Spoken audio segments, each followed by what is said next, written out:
Bonjour, bonjour! Comme vous le savez, si vous me suivez depuis un moment, j'ai une grosse collection d'objets reconstitués un peu sympas, et même si les armes c'est souvent le plus impressionnant, en fait j'ai pas mal de trucs vraiment originaux avec des histoires complètement dingues. Et ça c'est cool parce que ça me permet de vous faire de temps en temps un petit sujet avec des objets étonnants qui racontent des choses sur leurs époques. Du coup c'est parti pour une nouvelle vidéo où je vous présente 6 objets de ma collection et les histoires passionnantes qui vont avec.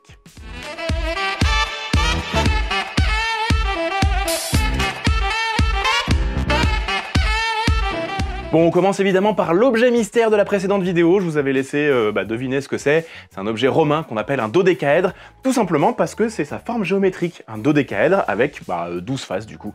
On en a retrouvé plein dans les chantiers archéologiques de la Rome antique datés des 2e et 3e siècles, et je vous avais proposé de deviner l'utilité de l'objet. Réponse, oui, j'ai été un peu fourbe sur ce coup-là, parce qu'en fait, on ne sait pas. Les archéologues ont plein d'hypothèses, mais aucune qui ne soit réellement satisfaisante. Pour les modèles comme le mien, comme celui-là avec les trous et les petites boules, on remarque que les trous ne sont pas tous de la même taille et semblent se répondre entre eux.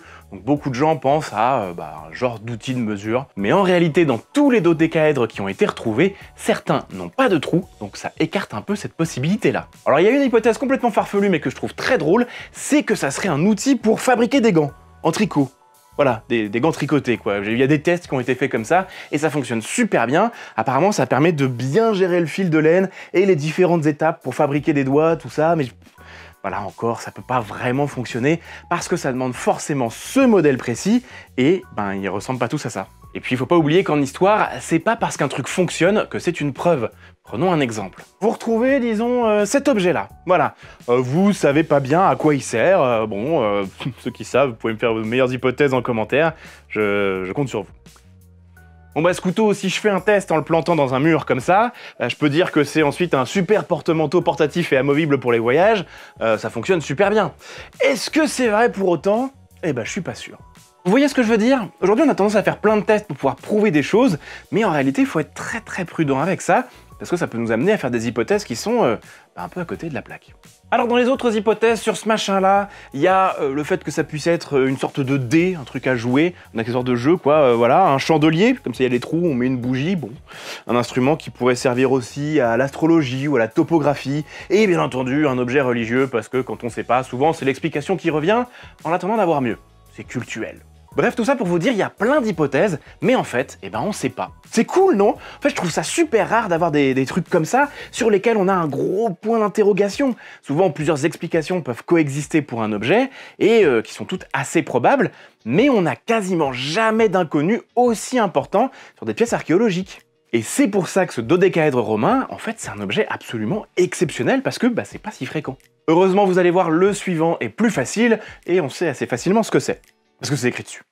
Et avant de poursuivre avec un nouvel objet un petit peu étonnant, on va parler de notre partenaire du jour, beau soutien de la chaîne depuis le début de l'année, c'est Incony. Alors Incony, c'est un outil de cybersécurité qui vous permet de reprendre le contrôle sur vos données personnelles sur Internet. Parce que bien souvent, on utilise des données perso pour tout et n'importe quoi, entre, les infos démographiques par exemple, les informations financières ou les informations médicales qui sont beaucoup plus sensibles. Et puis ces données, elles sont souvent très mal protégées, et régulièrement, elles sont récupérées et vendues au plus offrant. C'est comme ça que vous vous retrouvez avec des tonnes de spam ou des arnaques à n'en plus finir, voire des appels de démarchage toute la journée. Incony automatise pour vous des demandes de suppression de vos données personnelles auprès des courtiers en données. Ce sont les entreprises qui collectent et vendent vos informations à des tiers. Et comme la réglementation européenne est plutôt pointilleuse sur le sujet, ils peuvent facilement s'appuyer sur la loi pour protéger vos infos et éviter qu'elles ne soient revendues. Oui, parce que ces infos, le plus elles circulent dans les mains de diverses entreprises, le plus elles sont susceptibles d'apparaître dans des fuites de données. Et c'est comme ça qu'elles peuvent se retrouver dans les mains de personnes plutôt mal intentionnées qui peuvent s'en servir pour monter des arnaques ou tenter d'usurper votre identité. Donc pour limiter ce risque, Incony permet de moins laisser traîner ces informations trop facilement. En plus de ça, Incony peut vous permettre de surveiller plusieurs adresses mail et postales à la fois et empêche toute nouvelle utilisation frauduleuse de vos données. Alors bien entendu, vous avez un code promo Incony, 60% de réduction sur l'abonnement annuel avec le lien en description ou avec le code ICARIUS pour surveiller vos données qui ont pu fuiter et éviter de vous faire arnaquer. C'est peut-être pas une mauvaise idée. Comme d'habitude, je vous mets toutes les infos en description pour vous renseigner et profiter de mon offre. Et puis comme toujours, si vous voulez m'aider, allez jeter un œil à ce que propose Incony. Et puis si ça vous intéresse, laissez-vous tenter. Nous, on revient à nos objets.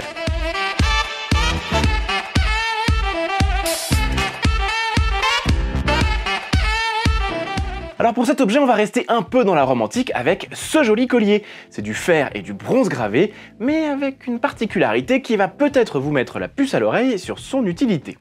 De base, il date du 4e ou 5e siècle, et vous voyez que le système de fermeture juste ici n'est pas amovible. En fait, on le referme comme ça, on met un rivet au milieu, et ça rend le collier impossible à enlever, à moins de le découper. Parce qu'en fait, c'est un collier d'esclaves. Et on en a retrouvé quelques-uns comme ça, et si ça vous rappelle les médaillons pour chiens, c'est parce que c'est exactement le même principe. Hein, voilà, sur celui-là, il est écrit « Teneme quia fugio, et rebocame in via lata ad gemellinum medicum ». La traduction en gros c'est « Arrête-moi car je me suis enfui et ramène-moi via lata chez le médecin Gemellinum ». Voilà, c'est bon. Alors le modèle original il est conservé à la Bibliothèque nationale de France, la BNF, parce que contrairement à ce qu'on pense souvent, ils ont en fait une très belle collection d'objets archéologiques. D'ailleurs ils font des expositions que je vous recommande très chaudement. Bref, tout ça pour dire que cet objet, c'est un témoignage particulièrement intéressant de l'esclavage dans la Rome antique. On a tendance à croire que ces pratiques disparaissent complètement avec la christianisation de l'Empire romain au IVe siècle, mais ce n'est absolument pas le cas.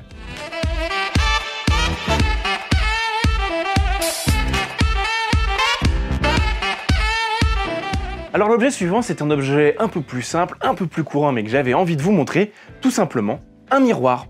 Aujourd'hui, pour faire un miroir, on utilise un mélange de verre, d'aluminium ou d'argent. Si vous avez déjà vu un miroir cassé, vous voyez bien de quoi je parle. C'est souvent une plaque de verre avec un fond dans d'autres matériaux. Vous avez aussi des surfaces dans des matériaux contemporains, utilisés dans la décoration par exemple, qui peuvent faire office de miroir.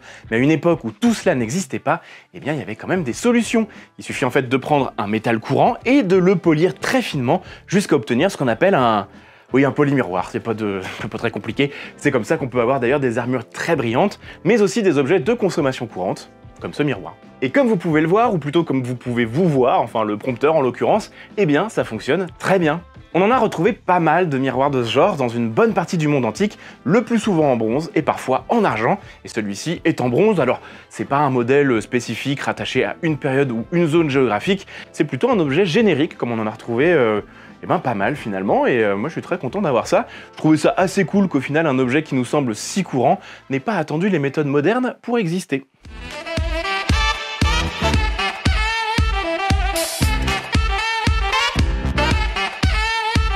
Alors mon quatrième objet du jour, c'est un coquillage. Voilà, un coquillage tout simple. Bon, cela dit, vous commencez à connaître le principe de cette série de vidéos. Même si ce coquillage n'a l'air de rien, en réalité, il raconte beaucoup d'histoires. Et je vais même aller plus loin, ce coquillage en particulier a joué un rôle historique absolument capital. Parce que ce coquillage, il fait partie de la famille des Muricidae, plus connu sous le nom de murex. Et dans l'Antiquité, il fait l'objet d'un commerce particulièrement développé, car c'est grâce à lui qu'on obtient une teinture absolument exceptionnelle, la pourpre. La pourpre, c'est un type de couleur rouge-violette, et comme il faut une quantité absolument absurde de murex pour l'obtenir, c'est rapidement devenu une des teintures les plus prisées et les plus onéreuses de la période. Et donc forcément des marques de richesse et de pouvoir. Par exemple, la fameuse pourpre impériale des empereurs romains, eh bien, c'est du murex. À l'époque d'Alexandre le Grand, la couleur de la royauté en Macédoine, c'est une sorte de violet tellement profond qu'il en est presque noir, et ça, eh bien, c'est du murex aussi. Bon mais attendez, il faut que je vous explique le concept de teinture pour que vous compreniez ça, même si je vous prépare une petite vidéo dédiée sur le sujet. Historiquement, quand vous voulez donner de la couleur à un vêtement, vous préparez un bain de teinture, c'est-à-dire que vous diluez de la couleur obtenue à partir de minéraux, de végétaux ou d'animaux, vous trempez ensuite votre tissu dans ce bain et vous obtenez une couleur. Si vous voulez que la couleur soit plus soutenue, plus vive, eh bien vous faites un deuxième bain, voire un troisième, un quatrième, un cinquième, etc., etc. Et plus vous faites de bains, plus la teinture se dépose dans les fibres. Mais forcément, les teinturiers, c'est leur job, donc ils font payer au bain, parce que c'est du temps et des matériaux utilisés. Donc vous pensez bien que plus il y a de bains, plus ça coûte cher. Donc plus une couleur est soutenue et éclatante, plus elle a subi de bain, et donc plus elle est chère, et plus elle montre que le porteur a les moyens de se la payer. Et je vous l'ai dit, le murex, justement de base, ça coûte atrocement cher. Si vous faites un bain de murex qui coûte déjà très cher, vous obtenez d'abord une sorte de rose rouge. Et plus vous faites de bains, plus vous avez des rouges et des violets profonds très spécifiques. Mais pour avoir ce quasiment noir de la royauté macédonienne, il faut que votre tissu soit très saturé en teinture, donc évidemment les coûts sont encore plus délirants. Et malheureusement, comme toute mode vestimentaire excessive, ça n'est pas sans conséquences écologiques désastreuses. Et il semble que dans l'Antiquité, cela ait entraîné une chute tout aussi désastreuse de la population de Murex, qui donnait les gammes rouges de pourpre. Et c'est comme ça que si dans l'Antiquité, le pourpre peut désigner des teintes de rouge ou de violet, au Moyen-Âge, la couleur désigne surtout une teinte rose-violette, et plus généralement violette. Oui, parce qu'à savoir qu'il semble qu'il y ait eu plusieurs types de pourpre, et on en distingue généralement 3 grands types, 3 variétés de murex différentes. Une plutôt violette donc, une bordeaux et une rouge, sachant qu'on peut faire des mélanges évidemment. Et ce rouge, il est encore aujourd'hui devenu tellement emblématique de la Rome antique que c'est impossible de dissocier cette couleur de cette période de l'histoire, alors qu'en réalité, il y avait bien plus de couleurs différentes que ça à Rome. Et voilà comment ce petit coquillage de rien du tout a influencé toutes les cultures historiques de la Méditerranée antique et continue d'influencer ce que nous pensons savoir de l'histoire aujourd'hui. Pas mal quand même pour un petit truc comme ça, je trouve. Outre la couleur magnifique, si on aime le rouge et le violet, la teinture pourpre a une autre particularité très spéciale et qui en fait un excellent symbole pour les rois et les empereurs. En fait, de manière générale, et vous avez sans doute déjà pu l'expérimenter sur vos propres vêtements, toutes les teintures s'éclaircissent avec le temps. La couleur devient moins profonde, plus claire, on dit justement qu'elle passe. Seulement la pourpre est une des rares teintures à faire exactement l'inverse, c'est-à-dire que plus elle est ancienne, plus elle fonce, plus elle devient soutenue, comme si elle se renforçait avec le temps. Et ça, pour des lignées de dirigeants, c'est plutôt fort comme idée. D'ailleurs, pour la petite histoire, on peut encore trouver dans le monde quelques rares spécialistes capables de travailler la pourpre à l'ancienne. Pour ça, il faut aller en Tunisie, à Carthage, et être prêt à en payer le prix. Songez qu'il y a 2 manières de faire des teintures à partir de pourpre, soit en faisant directement tremper le mollusque, soit en le faisant sécher pour le réduire en poudre. Dans le premier cas, c'est moins cher, mais aussi moins efficace. Et pour le second, eh bien le kilo de poudre de murex vaut actuellement quelque chose comme 3000 € le gramme, hein, c'est-à-dire 3 millions d'euros le kilo.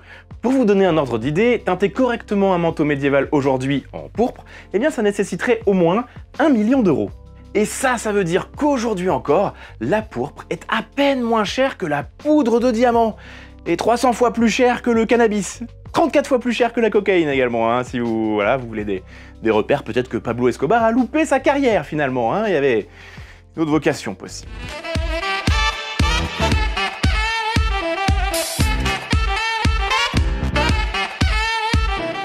Allez, avant-dernier objet, celui-là je l'aime bien aussi parce qu'en fait, c'est un ensemble. On a donc un anneau comme un porte-clés et tout un tas de petits outils qui vont avec. C'est pas hyper mystérieux sur ce coup, je pense que vous allez vite deviner ce que c'est. On trouve une petite pince, une spatule, un pic et ce qu'on appelle un sculptorium. Le sculptorium, c'est comme une sorte de petit rasoir légèrement aiguisé en forme de V. Et donc, sans surprise, c'est un nécessaire de toilette. La petite pince, ça fait pince à épiler ou pour les échardes. La petite spatule, c'est pour les oreilles. Le pic peut servir à plein de trucs comme par exemple se curer les ongles ou d'autres trucs. Et le sculptorium, c'est également un outil aux usages multiples. Il y a pas mal d'hypothèses là-dessus. Il peut servir à l'entretien des ongles ou aux peaux mortes, les cuticules. Certains parlent même d'un usage pour les poux. Celui-ci, c'est une reproduction d'un modèle de la Rome impériale, mais il faut savoir qu'on trouve ce genre d'objet depuis l'âge du bronze et jusqu'au Moyen-Âge. Là encore, c'est un truc qui n'a l'air de rien comme ça, et au final, c'est un objet de la vie courante aussi banal que des cotons-tiges ou une pince à épiler de nos jours, mais je trouve que c'est un chouette témoin du passé. Mais bien entendu, avoir des objets spécifiquement conçus pour servir à la toilette personnelle et aussi courant, c'est également un témoin du soin apporté à l'hygiène, même à des époques aussi lointaines que l'âge du bronze. Oui, encore un coup dur pour les idées reçues du passé sombre et sale, ça.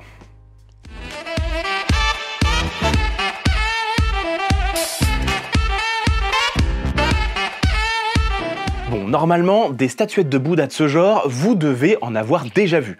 En Asie, si vous avez voyagé, il y en a un peu partout, y compris de plus de 100 mètres de haut d'ailleurs. Mais même pour nous en Europe, pour de la décoration, ça se trouve assez facilement. C'est typiquement asiatique, mais je suis même pas sûr que cela soit encore un objet de curiosité par chez nous, quoi. Mais du coup, ce petit Bouddha là, il a l'air de rien, il fait moins de 10 cm de haut, et vous voyez que je brode un peu pour ménager mon suspense. C'est du bronze massif, d'une forme très classique au final. Ce qui commence à être un peu cool, c'est qu'il date du 6e siècle. Et c'est fou de voir qu'une forme qu'on trouve encore aujourd'hui dans des boutiques de décoration existait déjà au 6e siècle. Mais c'est pas vraiment ça le plus important. Le plus important, et accrochez-vous, c'est que c'est une statuette viking. Alors plus exactement, elle a été retrouvée en Scandinavie, sur l'île d'Helgö, en Suède. Elle était dans une zone dont la datation est délicate à donner, parce que l'occupation s'est succédée entre le 6e et le 9e siècle. En fait, en archéologie, pour dater les objets, il y a plusieurs méthodes. Mais souvent, la plus simple et la première, c'est d'étudier les strates. En fait, chaque strate dans la Terre correspond à une période d'occupation qui se sont succédées, et souvent, les limites des strates, elles sont assez faciles à identifier. Malheureusement, parfois, le terrain ou la succession des occupations font que les strates peuvent être mélangées, et c'est donc beaucoup plus délicat de les identifier, et donc de dater les objets qu'on y retrouve. Et c'est ça qui est arrivé à notre petit Bouddha. Donc par sécurité, on sait que c'est entre le 6e et le 9e siècle, mais l'hypothèse actuelle vise une datation plus précise au 9e siècle, soit pile dans l'âge des Vikings. Après attention, et c'est là que ça devient encore plus intéressant, ce n'est pas une fabrication scandinave. La statuette elle-même, je vous l'ai dit, elle date du 6e siècle et aurait été fabriquée dans la zone indo-pakistanaise. Oui, c'est-à-dire que pour résumer, on est face à une statuette indo-pakistanaise du 6e siècle, retrouvée chez les Vikings en Suède au 9e siècle. Voilà, je vais vous laisser un peu encaisser le truc, je trouve ça complètement délirant. Pour la petite histoire, en 1956, lors de sa découverte, ce Bouddha avait des restes de lanières de cuir autour de lui, ce qui pourrait indiquer qu'il était suspendu à quelque chose ou à quelqu'un. Et ça épaissit encore le mystère autour de cet objet. La dernière fois, on avait parlé du verre fabriqué en Orient et qui était arrivé chez les Vikings, mais vous voyez que ce n'est pas le seul objet témoin des voyages et des échanges commerciaux des peuples de cette époque. Cela dit, eh bien figurez-vous que ce n'est pas le Bouddha le plus ancien découvert dans un endroit improbable.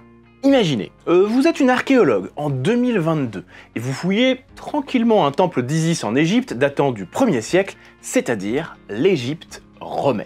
Et là, aidé d'un ouvrier égyptien, vous apercevez une tête en marbre blanc de Bouddha. En Égypte romaine, oui. On n'est pas sur de la petite statuette puisque la statue fait 71 cm de haut quand même, elle a été retrouvée en 4 fragments différents, et si ça peut nous sembler assez improbable, en réalité les chercheurs aujourd'hui savent qu'il y avait de nombreux échanges commerciaux et culturels entre l'Inde, l'Europe, l'Afrique du Nord et le Moyen-Orient, et ce bien plus qu'on ne le croit. Oui, d'ailleurs, sur ce même chantier, ils ont retrouvé 2 autres effigies de Bouddha en plus de cette statue, une statuette de guerrier en terre cuite d'origine indienne et une inscription en sanskrit. Et si vous voulez aller encore plus loin, notre grande statue de 71 cm là, c'est du marbre de Turquie. Ouais, voilà, c'est-à-dire que c'est un Bouddha indien fabriqué en marbre de Turquie, retrouvé en Égypte. Alors les spécialistes pensent qu'il s'agit vraisemblablement d'un marchand indien qui aurait fait importer du marbre de Turquie pour faire sculpter ce Bouddha en Égypte.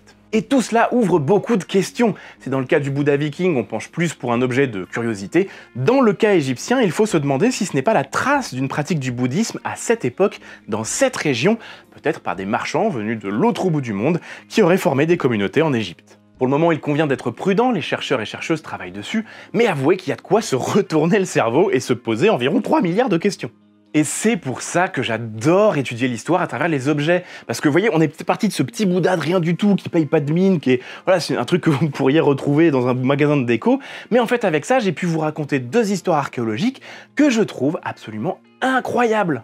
Et finalement, l'histoire, c'est ça, c'est une grosse pelote de laine infinie. Vous trouvez un petit bout, et plus vous le tirez, plus vous avez de laine, mais vous n'en voyez jamais la fin. Par contre, vous pouvez peut-être faire des pulls avec. Et peut-être des gants, grâce à ce machin bizarre. Allez, c'est tout pour aujourd'hui. Dites-moi en commentaire quel a été votre objet préféré de cette vidéo et si ça vous intéresse d'avoir d'autres formats de ce genre. Les précédents n'ont pas hyper bien fonctionné, mais je vous avoue que j'adore les faire et j'adore vous raconter ces petites histoires d'objets. Nous, on se retrouve jeudi dans 2 semaines pour une nouvelle vidéo. Likez et partagez ces histoires si elles vous ont plu, mais surtout n'oubliez pas que l'histoire est vivante.